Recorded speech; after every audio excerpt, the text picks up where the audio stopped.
Welcome to Improve English with Podcast. I'm Mia, and I'm very happy you're here with us today. If you are learning English, you probably know many words. You may understand movies, videos, or even podcasts. But when you meet someone in real life, sometimes your mind becomes empty. You want to say something, but the words don't come out. Oh yes, that happens to me a lot. Sometimes someone says, "Hi, how are you?" And I suddenly feel nervous. I know this question is easy, but my brain freezes. That is very normal. Many English learners feel confident when listening, but speaking can feel much harder. And today, we will talk about something very important for daily conversation: small talk. Small talk. That means short conversations, right? Exactly. Small talk is the simple conversation people have before a deeper discussion. For example, when you meet a coworker, when you sit next to someone on a bus, when you talk with a neighbor, or when you meet someone for the first time. These conversations are usually simple, but they are very important. Why are they important? Because small talk helps people feel comfortable. It creates connection. Before people talk about serious things, they usually start with something light and friendly. For example, how was your weekend? Nice weather today. Have you been busy lately? These are all small talk questions. So, small talk is like a warm-up for conversation. Yes, that is a beautiful way to say it. It's a warm-up.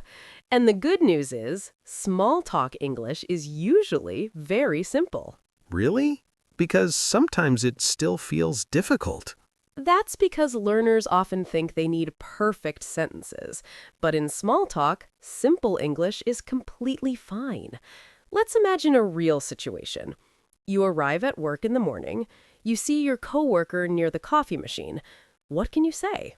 Maybe, good morning? Perfect. That is already small talk. Then your coworker might say, "Good morning, how are you?" And you could answer, "I'm good, thanks. How about you?" That sounds simple, but sometimes the conversation stops there. Yes, and many learners don't know what to say next. So let's add one more step. After saying, "I'm good," you can add a small comment. For example, "I'm good. I slept really well last night." Or, "I'm good. It's a busy morning today." Ah, so we just add a small extra sentence. Exactly. That one small sentence keeps the conversation alive. I think sometimes I answer too short. Someone asks, "How are you?" And I just say, "Good." Then silence. That happens to many learners. So here is a helpful tip. When someone asks you a question in small talk, try this simple rule. Answer plus add one small detail. For example, question, "How are you?" Answer, "I'm good." Add detail, "I'm good. Today feels like a nice day." That sounds very natural. Let's try another situation. Imagine you are waiting in line at a coffee shop. The person in front of you turns around and smiles. They say, "Long line today." What could you answer? Maybe, yeah, it's really busy. Perfect. That is a natural response. Then you could add something like, "But their coffee is really good." Ooh, I like that. It keeps the conversation friendly. Exactly. Small talk is not about perfect grammar. It is about friendly energy. I like that idea. Friendly energy. Let's talk about another common small talk topic: weather. Everyone talks about the weather. Yes, and there is a reason. Weather is a safe topic. Everyone experiences it, and it's easy to talk about. For example, "It's really hot today." "Looks like it might rain." "Beautiful morning, isn't it?" I hear that last one a lot. Beautiful morning, isn't it? Yes, that phrase invites the other person to agree. For example, "Beautiful morning, isn't it?" And the other person might say, "Yeah, it's perfect today." But sometimes I worry about my pronunciation. Then I become shy. That feeling is very common, but remember something important.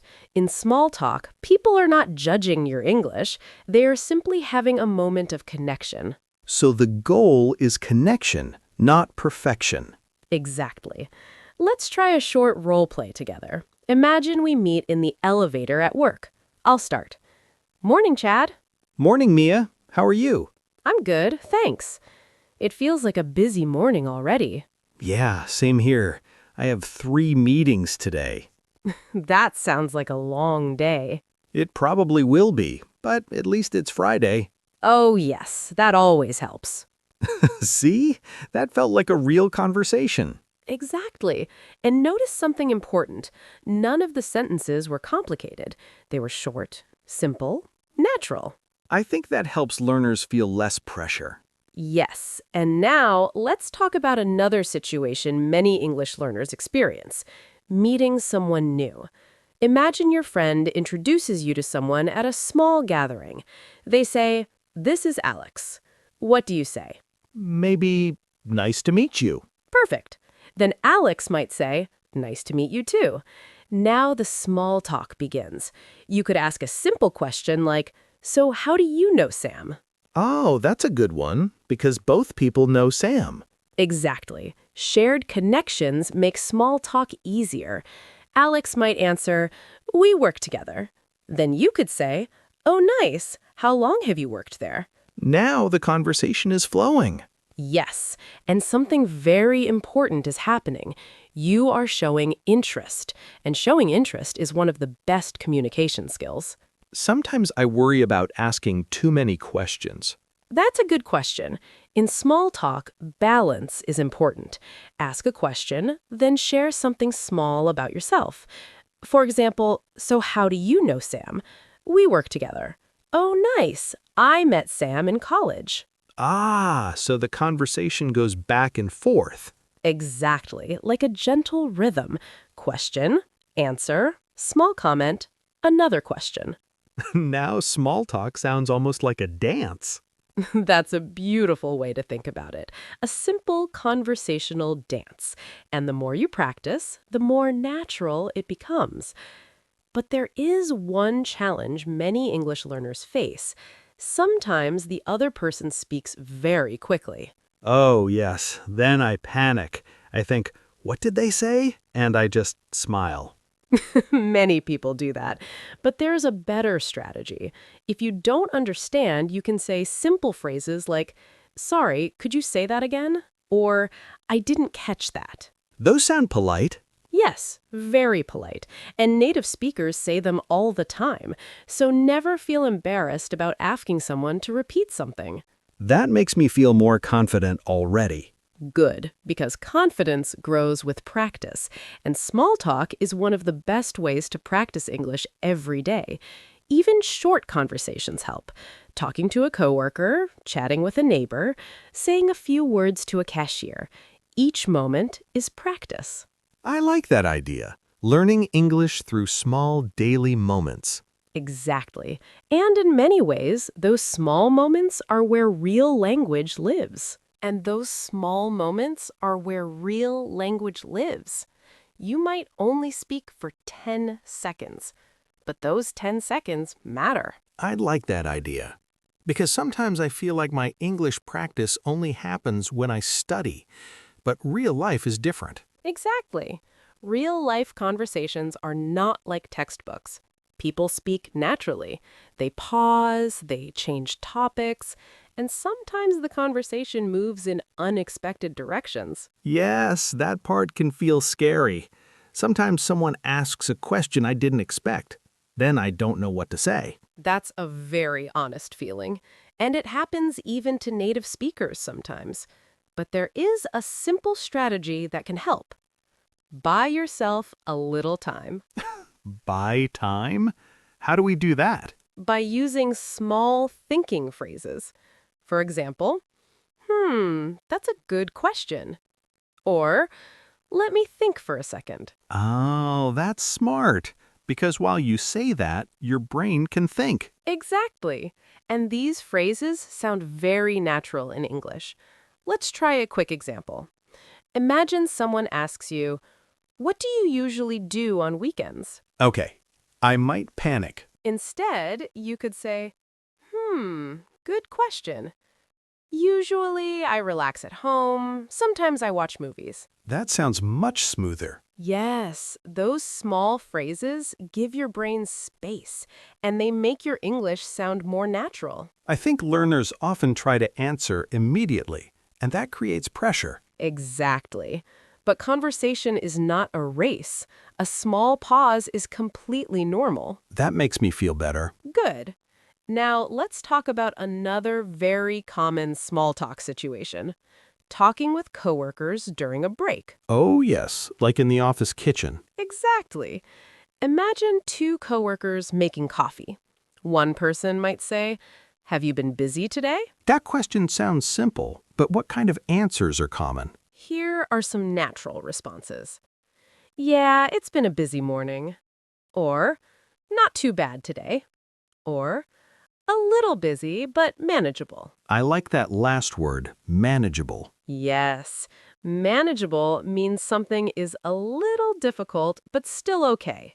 For example, "My schedule is busy, but manageable." That sounds very useful for work conversations. It really is. Now, let's continue that coffee break conversation.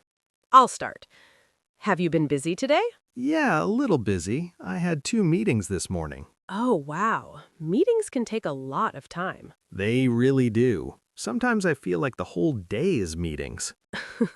That happens in many workplaces. I noticed something. These conversations feel relaxed. No complicated sentences. That's the beauty of natural English.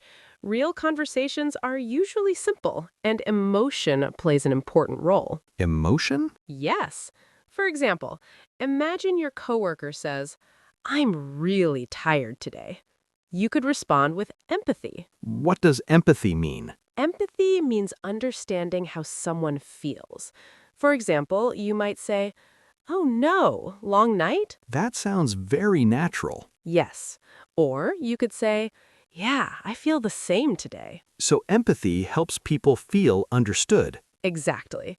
And small talk often includes empathy. Now, let's look at another situation. Talking with someone at a social event, maybe a small party or gathering. Those situations make me nervous. Many people feel that way. But remember something important. Everyone is usually a little nervous at social events. Really? Yes. So small talk helps people relax together. One very common question is, "What do you do?" Ah, yes, that means asking about someone's job. Exactly. For example, "What do you do?" You could answer, "I work in marketing," or "I'm a teacher," or "I work in IT." Simple answers. Yes. Then the other person might ask a follow-up question. For example, "Oh, interesting. How long have you worked there?" And that keeps the conversation moving. Exactly. Let's try a role play. We meet at a small gathering. "Hi, I don't think we've met before. I'm Mia." Nice to meet you. I'm Chad. "Nice to meet you too. So, what do you do?" I work in graphic design. "Oh, that's creative. Do you enjoy it?" Yeah, I do. I like working on different projects. "That sounds interesting." That conversation felt natural. Yes. And notice something important. I asked simple questions, but they showed curiosity. Curiosity makes conversations stronger. Exactly. Now, let's talk about another challenge. Sometimes the conversation becomes quiet. The awkward silence. Yes, that moment. But silence is not always bad. Still, if you want to continue the conversation, you can introduce a new topic. Like what? Here are some easy topics: weekend plans, food, movies, travel. Food is always a good topic. Very true. For example, you could ask, "Have you tried the restaurant near the office?" That's a great question, because many people like talking about food. Exactly. Or you could say, "I'm looking for new movie recommendations." Ah, that invites people to share ideas. Yes. Let's try another role play. Imagine we are coworkers leaving work. Any plans for the weekend? Not much yet. I might watch a movie. How about you? I'm thinking about going hiking if the weather is nice. That sounds relaxing. It really is. Being in nature helps me recharge. Recharge, that means regain energy. Exactly. Recharge means to restore your energy. For example, I need the weekend to recharge. I think many people feel that way after a busy week. Absolutely. Now, I want to share something important for English learners. Your personality matters more than perfect English. That's interesting. If you are friendly, curious, and positive, people enjoy talking with you, even if your English is not perfect. So, attitude matters a lot. Yes, conversation is about human connection, not perfect grammar.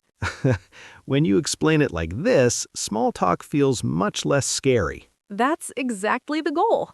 Because small talk is not a test. It's simply a moment of shared conversation between two people. It's simply a moment of shared conversation between two people. And when we understand that, small talk becomes much less stressful. I'm starting to see that now. Before, I thought small talk required clever ideas or interesting stories, but actually, it's more about simple connection. Exactly. Simple connection. Now, let's explore another very real situation, ending a conversation politely. Oh yes, that can feel awkward too.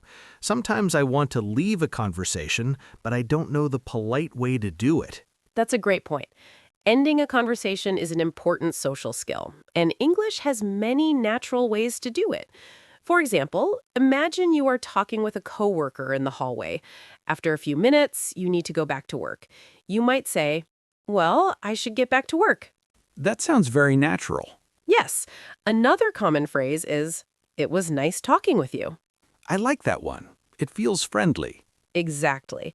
Let's try a short example. So, how was your weekend? It was good. I visited my parents. That sounds nice. Yeah, we had dinner together. That's always special. Well, I should get back to work. It was nice talking with you. Nice talking with you too. That felt very smooth. Yes, polite endings keep conversations positive. Now let's explore another useful small talk skill, giving compliments. Compliments? Yes, compliments are positive comments about something. For example, "You did a great job on that presentation," or "I like your jacket." Oh, people love hearing compliments. Exactly. And compliments often lead to friendly conversations. For example, "I like your jacket." The other person might respond, "Thank you, I just bought it last week." Then you could ask, where did you get it? Exactly. And just like that, a conversation begins. I see a pattern again. What do you notice this time? Small talk often starts with something small, a question, a compliment, or a comment about the situation. Yes, those small openings are powerful. Now let's practice a longer role-play conversation. Imagine two people meeting at a conference. "Hi, is this seat taken?" No, go ahead. "Thanks. Have you been to this conference before?" No, this is my first time. How about you? "Same here. I'm curious to see the presentations." Me too. I heard the speaker this afternoon is really good. "Oh, really? What topic are they speaking about?" Something about digital marketing trends. "That sounds interesting." That conversation felt like something that could really happen. Exactly. And again, notice the pattern. Short sentences, simple questions, friendly tone. I also noticed something else. What's that? Nobody used complicated vocabulary. Yes, that's an important lesson. Natural English is often simple English. Learners sometimes think they need advanced words, but clear and friendly communication is much more important. That makes learning feel less overwhelming. Good, because language learning is a journey, and confidence grows step by step. Now let's talk about one final challenge many learners face: fear of making mistakes. That fear is very real. Sometimes I know the words, but I'm afraid to say them. That feeling is very common. But let's think about something important. When children learn their first language, they make thousands of mistakes. That's true. But nobody expects them to be perfect. People listen, they help, and slowly the child becomes fluent. So language learning always includes mistakes. Exactly. Mistakes are not failure, they are part of learning. That's a comforting way to see it. And here's something else. Many people actually enjoy hearing different accents. Really? Yes, an accent tells a story. It shows that you learned another language, and that is something to be proud of. I never thought about it like that. So instead of hiding your accent, speak with confidence. Confidence really changes everything. It truly does.